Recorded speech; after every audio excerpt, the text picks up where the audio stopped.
Pero alam nyo ba mga sis, hindi talaga maiwasan nung nakakapagod ang buhay tendera. Masakit ang likod ko, masakit ang katawan ko, katatapos ko lang kasi sa loob ng bahay.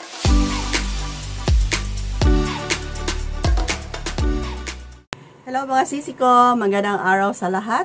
Kumusta? Kumusta kayo? Kumusta ang benta ng inyong sari-sari store? Ayan, so dito sa amin, same as usual. Marami talaga nagrereklamo ngayon, no? Sa mga page, sa mga group ng mga sari-sari store owner, nagrereklamo matumal daw. Totoo talaga, matumal ang panahon ngayon. Grabe, as in. Pero sige na lang, kahit papano, basta't may bibili, may pumapasok na benta sa araw-araw, pasasalamatan natin. Pero alam nyo ba mga sis, hindi talaga maiwasan nung nakakapagod ang buhay tendera.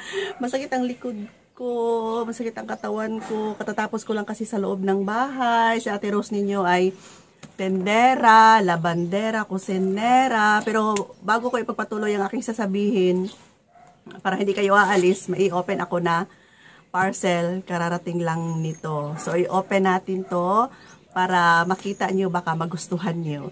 Yan. Nang bubudol na naman.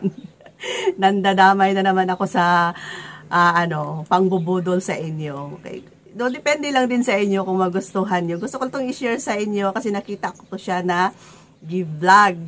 Isang vlogger na taga Cebu. Pero mamaya na yan. Pag-usapan muna natin ang buhay tindera, no? Nakakapagod, minsan naiinis ka, tapos minsan naiirita tayo. Kung sa Bisaya pa, sa puton ba? Naiirita sa Tagalog. Comment down below mga Bisaya. No, hindi talaga yan maiwasan. Tapos siguro sa pagod, at alam nyo naman, nagkaedad na si Ate Rose ninyo. So, dami ko kasing trabaho mga sisi, and itong tindahan namin, gusto ko sanang mag-rearrange ako ng mga stante. Kaya lang, hindi ako sinusuportahan ni Kuya Dave. Pag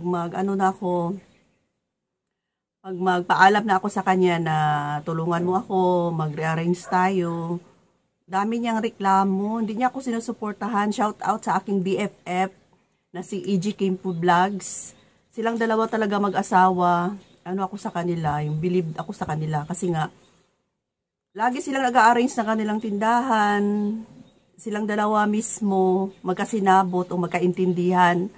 So, nag-arrange sila. Gusto ko rin ng ganyan kasi napakatagal ng ganito yung tindahan namin. Siguro 10 years na. Simula nang nakauwi si Kuya Dave dito. 15 years na pala. 2010 si Kuya Dave, yung asawa ko, nandito na siya. Yun. So, yun nga mga sisi ko. Ayan, ito yung tindahan namin. Ayan, balik ikot ka lang. Paikot kasi yan dito sa harapan. May daan yan sa harapan. Harapan ng ice cream, harapan ng mga bigas, tuyo, doon sa pinakadulo, mga box na yan, mga stock ko. Tapos ikot na naman papunta dito doon sa dulo, palabas dito sa ref. Ayan, gusto ko sanang mag-rearrange. Iniisip ko saan ko ilagay yung iba, ano yung i-design ko.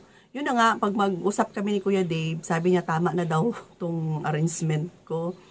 Gusto ko sanang mag-rearrange para bago naman sa mga mata ng mga customer. And gusto kong maging maluwang siya. Kaya lang, yun ang problema. Hindi ako sinusuportahan ng aking kasama dito. Daming reklamo. Sabi ko, niya lang ako, yung i-assist niya lang ako kasi mabibigat kung hindi ko kaya to, mabibigat yung mga stante namin. Meron kaming dalawang stante, kung gusto ko siya iurong or kung hindi siya susuporta, hindi ko kaya. Wala talaga akong magawa. Kaya minsan naiinis ako mga sisi. 2010, nandito na siya, 2025 na ngayon. So 15 years na kami dito, na ganito yung arrangement ng aming tindahan. So, okay naman siya, pero nag-iisip ako ba kung ano na naman yung gusto ko sanang gayahin yung tindahan ni BFF ko na may mga gulay. Hindi naman kami magbibenta ng gulay. Yung mga tuyo, kitang-kita. Kaya may vlog ako sa susunod na yung lagayan namin ng tuyo ay tinanggalan ko siya ng screen doon para kita ng mga customer. So, yun sana. Kaya, minsan, naiinis ako. Siguro sa pagod to mga sisi. May dalawa pa akong aso. Ay, tatlo yung aso ko. May dalawa sa loob ng bahay. yung si Pupoy at saka si Maki. Kahit nakikita nyo sa Maki dito na naglalakad, pero sa loob talaga yan sila ng bahay, natutulog sa gabi. Hindi pwedeng sa labas. So, parang nasa bahay talaga din sila namamalagi. So, nag-iihi doon. Hindi naman sila nagpupupo sa labas. Pero nag-iihi kahit saang gilid-gilid doon sa bahay. So, need kong linisan araw-araw yung ano nila para hindi mag-amoy yung bahay. Tapos, naghahanda ako ng ano nila, ng pagkain. Ako lahat talaga.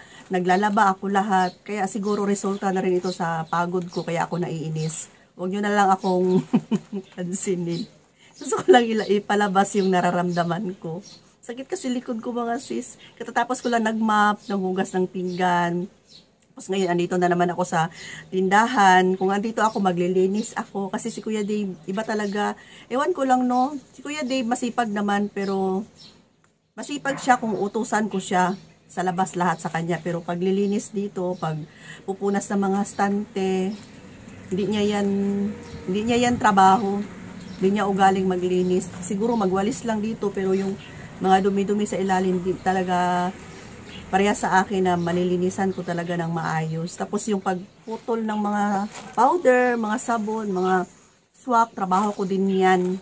Kaya may time talaga na napagod ako kaya naiirita or ginasapot ko sa Bisaya. Okay, i-open na natin to. Mahaba-haba na, 6 minutes na.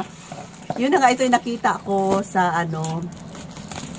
sa isang vlogger sa Cebu na pabango to mga sisi, pero mura lang talaga siya, mura lang. Nabayaran ko nito is 100 plus lang, 150. Nasa 150 lang siya. Hindi talaga ako pala bili or pala koleksyon ng mga pabango. Kung ano lang yung mga pabango dito sa tindahan, ng mga Juicy Cologne, yung mga Johnson Cologne na hindi na matagal na hindi na mabenta, yun yung ginagamit ko, mga Bench Cologne na parang ilang ano na hindi siya nabenta, yun yung ginagamit ko. Hindi talaga ako pala koleksyon ng pabango. Pero naano ako sa isang nabudol na naman. Maganda yung kanyang packaging. Ayan oh. So safe talaga yung pabango. Safe talaga yung pabango. May benta nito sa TikTok. Pero mahirapan akong mag-order sa TikTok. Hindi ko alam. Hindi ko pa na-try. Pero gi-research ko ang name ng pabango. Nasa Shopee pala siya. Sasabihin ko lang sa inyo mamaya kung kung mabango ba. Pero kung hindi mabango, wag na kayong magpabudol pa. Pero kung mabango, why not try natin? 100 plus lang to, nasa 130. Bali dalawa yung in-order ko kasi sabi nung napanood ko na actually mga limang ano siya. Yan, comment down below kayo kung na-try na to ninyo mga sisid, no? 5 cent ito. So, 5 cent ito, sabi ng napanood ko, yung nagustuhan niya na amoy, yun lang yung, yung kinuha ko. So, dalawa yung, nagustuhan niyang amoy, itong, anong tawag to? Adores Code, at saka Bright Crystal. So, Andrea Secret pala, Andrea Secret, ayan. I-research nyo to. Mamaya na kung magustuhan nyo. Research nyo to sa Shopee, Andrea Secret. Tapos, Adores Code. Ang 1 cent. Ang isa ay Bright Crystal. Ayan, ito lang yung kinuha. Ito daw yung mabango. Nakaano pa siya, aside sa naka-bubble wrap. Safety siya. Tapos, may plastic pa talaga siya na i-open natin. Try natin itong Bright Crystal. Ito nating Bright Crystal. So, 200 lang to mga sisi. Dalawa na. Parang 260, 250. Kalimutan ko si Kuya Dave kasi yung nag-receive kanina. Yan. Pag hindi mabango, sabihin ko sa inyo na huwag kayong bibili. Pero kapag mabango, nasa sa inyo na. Yan, try natin. So, Andrea Secret to, Bright Crystal. Dito ko talaga gibuksan sa harapan ninyo. Yun, maganda yung kanyang spray pala siya, tapos parang alcohol. Hindi siya oil. Be.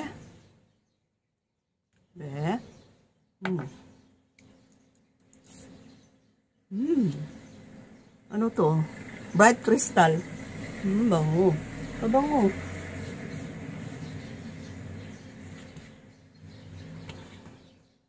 Bright Crystal. Wait lang. Mabango siya. Mild lang.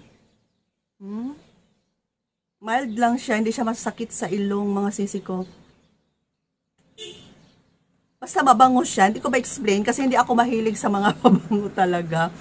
Pero mabango ang Bright Crystal. Mabango siya. Basta mabango siya. So, isa pa. Try natin itong Adores Code. Adores Code. Try natin to. Bango. Parang bagong ligo. Ang bango. Mabango. Mabango siya. Try natin itong isa. May customer yata ako. Yung mga customer ko dito, naka-car halos. Naka-car, naka-motor. Ano kaya bibilhin ito? Wait lang. Okay, next.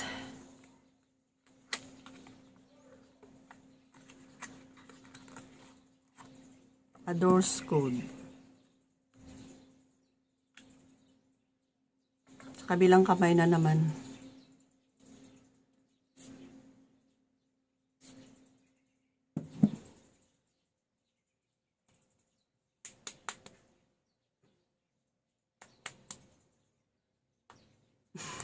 Hindi ko masabi. Hindi kasi ako sanay sa mga ganito na mga pabango. Yung sa akin lang yung mga Juicy Cologne, Johnson. Mabango naman, mabango. Mabango silang dalawa. Mabango naman, pero magkaiba po kasi tayo mga sisi. Kung ako, para siyang sampagitan. Ayan, pero sa price niya na 130 lang. Sulit naman mga sisi ko. Ayan, basta mabango pa rin. Hindi kayo lugi sa 100. Sakto lang sa presyo niya. Bango ko na. Yan, bahala na kayo kung gusto nyo mag-order ng ganito. Ang pangalan nito is Andrea Secret. May mga review doon. So, hindi ko lang maibigay sa inyo yung link. Hindi naman ako nag-i-endorse nito. Basta sa Shopee, kung gusto nyo mag-order, mabango naman talaga siya. Pero, hindi lang kasi ako sanay ng mga ganito na mga pabango. Yung sanay ako sa mga mild lang na mga amoy. Andrea Secret, ayan, research nyo sa Shopee. Tapos, hanapin nyo yung may 10,000 plus na mga reviews or 10,000 plus na bumibili or bumili. Ayan, yun yung hanapin nyo. Ganyan kasi ako, pag bibili ako sa Shopee, nititingnan ko kung marami nang bumili. Nasa 10,000 plus, ayan. Kung gusto nyo, i-ano nyo lang doon. Search nyo to, tapos basahin nyo muna yung mga reviews. Kasi iba-iba kasi tayo ng pang-amoy. Yung iba, magustuhan nila. Yung iba naman ay hindi, di ba? Pero alangan naman sabihin ko sa inyo, sige na, bili kayo kasi mabango na mabango. Tapos pag mag-order kayo, hindi nyo pala nagustuhan. Kung nagustuhan ko, malay ko rin na sa inyo, hindi nyo nagustuhan, di ba? Ayan, so mga sisi, siguro ito lang muna yung update natin for today. Nabudol ako ng 2 pabango. Sige na lang. O diba, tumawa ako kahit na ako'y naiirita o gisapot. Nakatawa ako dahil sa nabudol ako. Okay, so thanks for watching mga sisi. Ingat po tayo palagi. Ayan, God bless us. Bye for now. Love you all.